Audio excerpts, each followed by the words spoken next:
Hello, my name is Anania Mwatessa. I'm 30 years old and I graduated from Sokoine University of Agriculture, dealing with agricultural issues.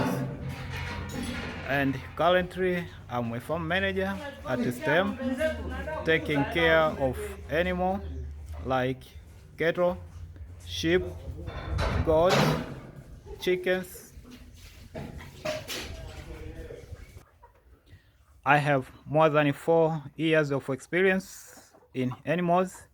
Like in 2021 to 2022, I was in USA as an intern student dealing with chickens as a poultry mechanics, whereby there I was just dealing with feed formulations, health care of the chickens, and the distribution of food, maintenance of equipments, and everything.